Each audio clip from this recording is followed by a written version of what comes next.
शादी के पहले से ही विभा को कपड़े धोने का बड़ा शौक था।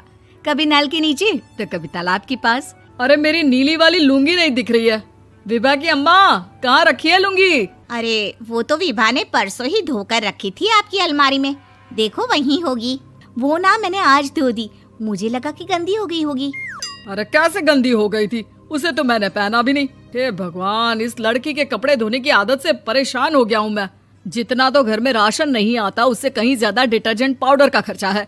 इसकी शादी करवा दो, शादी जाए अपने घर में ही करे काम, फिर चाहे घर के कपड़े धोने हो या पूरे गांव के।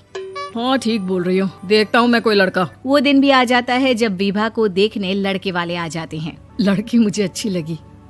होने वाली सास कहती है, बेटी अगर कुछ पूछना है तो पूछ लो। वैसे तो हमारी लड़की बहुत ही शर्मीली है, जो बोल दो वो मान लेती है, इसे क्या पूछना होगा। अरे कैसी बात कर रही हो माँ, मुझे इन लोगों के घर रहना है, सवाल तो कई है। हाँ हाँ बेटा, पूछ लो ना, क्या पूछना है। आप लोगों के घर कपड़े कौन धोता है? सास का मुंह बन जाता है।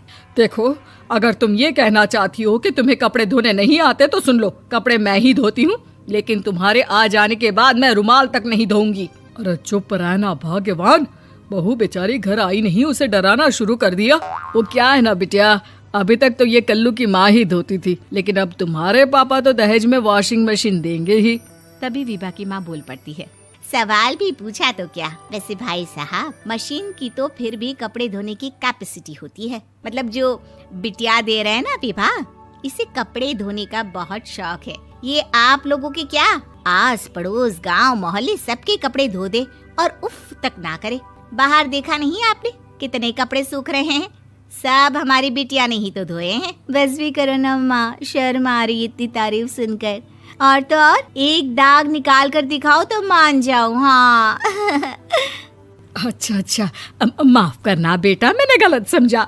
हमें तो रिश्ता बहुत पसंद है। और ऐसे जुड़ जाता है रिश्ता कपड़े धोने का शौक रखने वाली विभा का। उसकी शादी हो जाती है कोयला फैक्ट्री में काम करने वाले कल्लू के साथ। शादी के बाद अचानक विभा चिल्लाती हुई सास के पास आती है। सासू माँ, अरे सासू माँ कहाँ है आप? ये तो धोखा है, धोखा दिया आप लोगों ने मुझे। इसे ससुर के चक्कर के बारे में पता चल गया।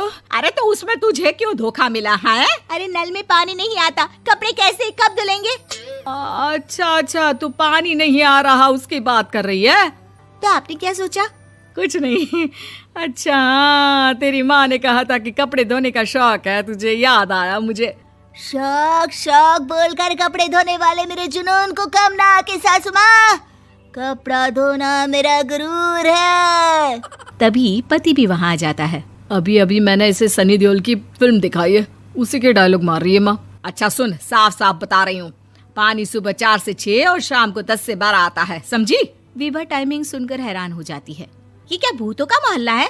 सुबह 4 बजे उठकर कौन कपड़े धोता है? 4 बजे टंकी में पानी जाता है, फिर सारा दिन धोना ना, किसने मना किया?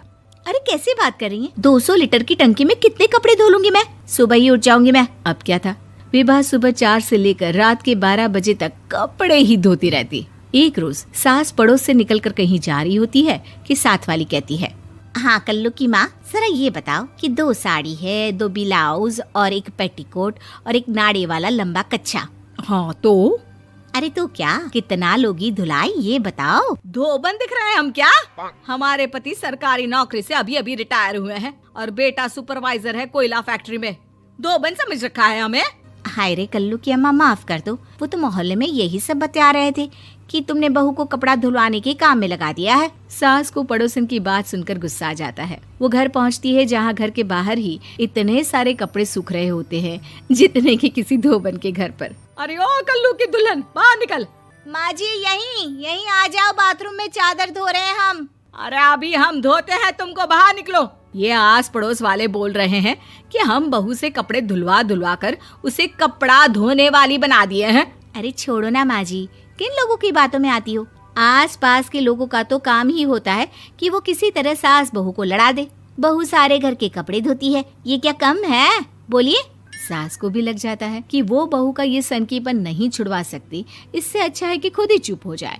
एक रोज सास और बहू मंदिर जाते हैं, जहाँ सास की साड़ी वहाँ खड़ी भीख मांगने वाली से मिलती है। माँ जी क्या बात है, आपकी साड़ी उस भिखारन से कितनी मिल रही है ना? हाँ हाँ देखो तो, दोनों की साड़ी मिल रही है। क्या बात है कल्लू की अम्मा, तुम खुद को तो अफसर की बीवी बताती हो और ऐसी सिंपल सी प्लेन साड़ी पहनकर घूमती हो। सिंपल और प्लेन नहीं है ये साड़ी। तो क्या सोने के धागे से फूल बने हैं? कुछ भी सासू माँ, कुछ भी। हाँ बने थे इस साड़ी में सोने के धागे से फूल। मेरे पति लेकर आए थे मद्रास से स्पेशली मेरे लिए 10,000 की। ताहे भाई साहब इस भिखारन के लिए भी सेम टू सेम साड़ी लेकर आए होंगे 10,000 की।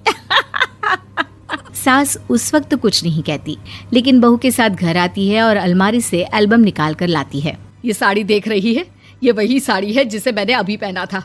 इस साड़ी में ये जो चमकदार फूल दिख रहे हैं ना, ये सोने के धागों से काढ़े गए हैं। लेकिन तू लोकल वॉशिंग मशीन ब्रश से घिस घिस कर सारे फूलों को निकाल कर साड़ी प्लेन कर दी। मुझे माफ कर दीजिए सासू माँ। और तो और, जब मैंने तुझे तेरी गलती के लिए कुछ नहीं कहा, लेकिन तूने तो सबके सामने मेरा मजाक ही बना दिया। क्यों? बहू को समझ में आ जाता है कि अब से उसका कपड़े धोना बंद।